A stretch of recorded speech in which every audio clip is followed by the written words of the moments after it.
Bonjour à tous et à toutes. Pour cette deuxième interview de la saison, nous accueillons Gilles Giordano, l'entraîneur des U20 de l'AGB. Le coach revient dans cette interview sur le début de saison de son équipe, sur ses attentes, mais aussi sur la deuxième partie du championnat qui commencera la première semaine du mois de janvier. Bonjour Gilles, merci d'être avec nous aujourd'hui. Salut Enzo, c'est avec grand plaisir que je suis avec toi. Donc nous sommes le 27 décembre, la première partie du championnat est terminée. Tes U20 ont terminé deuxième de leur poule. Comment est-ce que tu juges cette première partie de saison? Alors en termes de résultats, on est où on voulait être, c'est-à-dire qu'on est qualifié pour la poulotte. Donc ça on est toujours en lice pour gagner quelque chose cette année. En couple, on perd un quart de finale à la maison, c'est toujours regrettable. Il y avait beaucoup de monde, en plus on mène de 12 points à un moment donné, donc c'est un peu regrettable. En termes de résultats, donc c'est correct, mais après je suis moyennement satisfait. On a eu beaucoup de passages à vide, on n'a pas réussi à avoir de la constance sur tout un match, et je pense qu'on a fait un très très bon match contre la Garde, le deuxième match, et je pense qu'il est arrivé trop tôt dans la saison. Je pense qu'il y a eu un excès de confiance dans l'équipe. Et du coup, on a un petit peu moins bien travaillé à l'entraînement, et je regrette un petit peu ce match en fait. Parce qu'on gagne de 35 points contre la Garde, qui est vraiment une grosse équipe. Au retour, on perd chez eux. Et j'ai vraiment trouvé que c'était. Je ne m'attendais pas à un résultat aussi. Une qualité aussi bonne dès le deuxième match.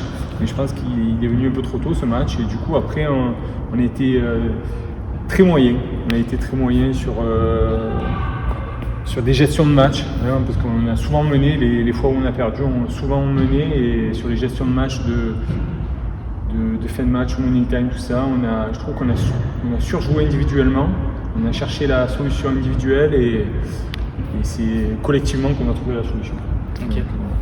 Je pense que tu as pu voir la poule qui attend ton équipe pour la deuxième partie de saison, avec notamment Venelle, demi-finaliste de la Coupe, ou le Basket Azur qui a gagné la Coupe. On sait que ça ne va pas être facile. Comment est-ce que tu appréhendes un peu cette deuxième partie de saison? Je pense que ça va être très très dense en fait. Je pense qu'il y a Salon, il y a Venelle, Basket Azur qui ont été vraiment au-dessus. La quatrième, je me rappelle. Nice. Nice, on ne connaît pas trop, on sait pas trop. Je sais qu'il y a Basket Azur qui survole la Côte d'Azur là-bas. Donc c'est un peu compliqué de savoir qu'est-ce que ça vaut les autres équipes. Mais Salon était à 10-0, je crois. Venelle, c'est costaud, ils étaient dans la poule du SMUC, ils ont perdu 2 fois contre eux, donc on va voir ce que ça va donner. Après, j'ai regardé les 2 matchs de demi-finale de coupe là, qui jouaient à Nice, donc j'ai pu voir les 2 équipes. Bon, Basket Azur, c'est costaud, il y a toujours leur meneur qui joue en prénat, qui est venu d'ailleurs jouer ici contre l'équipe 1 et qui a toujours un rôle important. C'est un gros driver, vraiment le leader de la poule. Je pense que c'est sûrement le meilleur joueur de la poule. Mais après, je pense que collectivement, on peut vraiment faire quelque chose. Si on franchit un palier collectif, je pense qu'on arrivera vraiment à faire quelque chose de bien cette deuxième phase. Et j'espère jouer vraiment le quart de finale cette année. Donc du coup, si on regarde les 2 premiers matchs qui attendent ton équipe, donc le premier c'est un déplacement donc à Venelle, et le second c'est la réception du Basket Azur. Pour toi, ce sont 2 matchs qui vont être décisifs pour la saison et pour le début de saison, pour le moral? Oui, je pense que c'est surtout pour le mental qui vont être décisifs. Si on gagne les 2, ça va vraiment nous relancer dans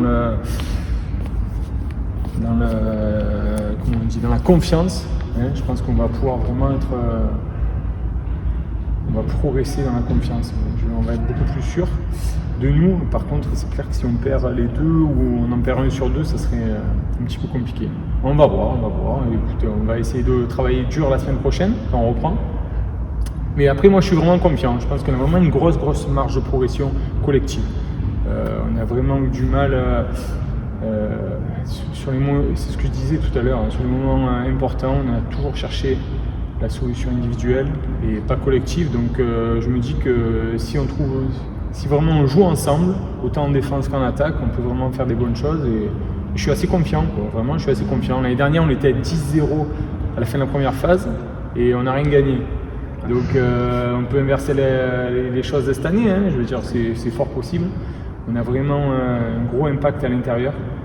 Je pense qu'on il n'y a pas beaucoup d'équipes qui peuvent rivaliser sur le poste intérieur comme avec nous. Donc il faut vraiment que nos deux grands gabarits là, fassent une grosse deuxième phase. Et puis à l'extérieur, on a de la qualité, mais de la jeunesse.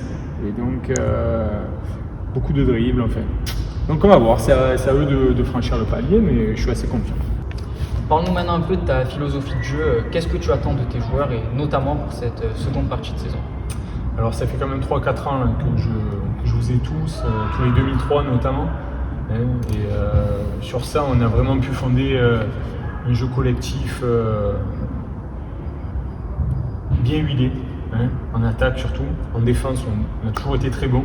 Ça fait quand même bien 3 ans qu'on est souvent la meilleure défense de la poule à chaque fois. Donc on est très agressif sur porteur et c'est vrai qu'on est assez vigilant sur l'aide, donc ça c'est bien. Après, évidemment comme tout le monde, les jeux de transition, course vers l'avant, tout ça, mais plus on franchit les paliers, plus on mûrit dans l'âge et plus on arrive vers les seniors, et moins il y a de jeux de transition, moins de course vers l'avant. Beaucoup plus de jeux demi-terrain. Donc jeu demi-terrain, c'est quoi? C'est du jeu collectif ensemble et du jeu sans ballon. Et là, c'est le problème un peu de cette année. Cette année, j'ai des très très forts joueurs avec ballon. Et notamment les nouveaux, j'ai beaucoup de talent, mais sans ballon, ils ne savent pas jouer. Et il faut vraiment qu'on arrive à progresser là-dessus. Ils sont spectateurs du jeu. Et si on veut vraiment franchir un palier, ça va être avec des joueurs talentueux comme ça. Et c'est beaucoup de jeux sans ballon, monopoliser la défense adverse, en aide surtout. Et vous allez voir qu'il y aura beaucoup plus de drive côté ballon. Si l'aide est mobilisée avec des écrans à l'opposé, des curls. Et c'est vraiment un sujet qu'on doit vraiment progresser. Un thème où on doit vraiment progresser pour espérer faire quelque chose de bien en deuxième phase. Okay. Donc tu as un effectif qui est assez dense. Comme tu l'as dit, tu as beaucoup de 2003 que tu coaches depuis maintenant plusieurs années qui sont dans leur dernière année 20. Ouais. Tu as récupéré aussi beaucoup de 2004 et de 2005. Quand on est coach, comment est-ce qu'on essaye de créer, pas une cohésion parce que ça sent entre joueurs, mais plus une alchimie dans le jeu, par exemple? C'est le plus délicat. C'est le plus délicat parce qu'en fait, il y a des égos. Tout le monde veut tirer un petit peu la balle à soi. Et les lumières, donc c'est toujours un petit peu compliqué. De toute façon, être coach, c'est être psychologue, parce qu'il faut analyser, on peut pas dire les mêmes choses de la même façon à chaque joueur. Donc il faut savoir un peu doser tout ça. Mais après, bon, l'alchimie, ne pas donner trop d'importance à un joueur aussi, et puis mettre le collectif avant tout. Et après, l'alchimie, elle se fait naturellement. Si le coach a déjà la philosophie de penser collectif et de ne pas regarder les stats, les feuilles de match, tout ça. Le but, c'est vraiment le score, mais c'est le score final, le score collectif. Ne pas chercher les stats individuelles. Et c'est comme ça qu'on avance, c'est comme ça qu'on progresse. On peut faire un très très bon match sans marquer un point. C'est ce que je vous ai toujours dit depuis le début. Tout ce qui n'est pas noté dans les stats, c'est important. Des écrans en retard, des bonnes lectures, des bonnes aides défensives. C'est un peu tout ce qui est invisible, qui est très important et qui font les grands joueurs. C'est là qu'on a une grosse marge de progression et les bons entraîneurs regardent beaucoup ça. Ils ne regardent pas spécialement le joueur avec la balle. Évidemment qu'ils le regardent, mais ils sont attentifs aussi à ce que le joueur sait faire sans la balle. Du coup, le premier match de la seconde phase, c'est dans 2 semaines. Ouais.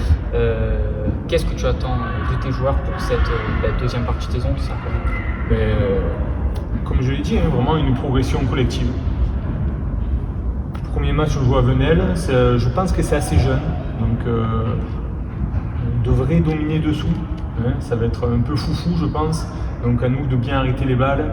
Le jeu de transition, ils vont courir vite. Normalement, on sait arrêter le jeu de transition, donc si on arrive à faire ça, ça sera déjà bien. Et je pense que si on arrive à faire un match de traîneur, un match sur du jeu demi-placé, on sera bien. On sera bien. Voilà. Et pour finir, du coup, quel est l'objectif de ton équipe pour cette fin de saison? Les quarts de finale.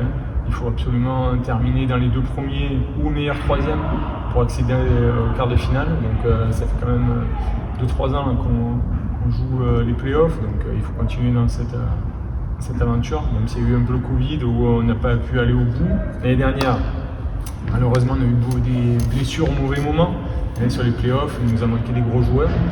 Donc c'est clair que la santé physique, ça sera vraiment un facteur important pour notre réussite de la deuxième partie de saison.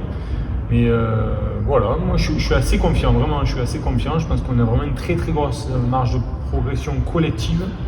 Et après, c'est aux joueurs de répondre présent, dans l'envie, dans la concentration. Et il faut chercher le même but, tirer dans le même sens. Et si on tire dans le même sens, on a un moyen de faire quelque chose de sympa. Parfait, merci Gilles. Merci à toi.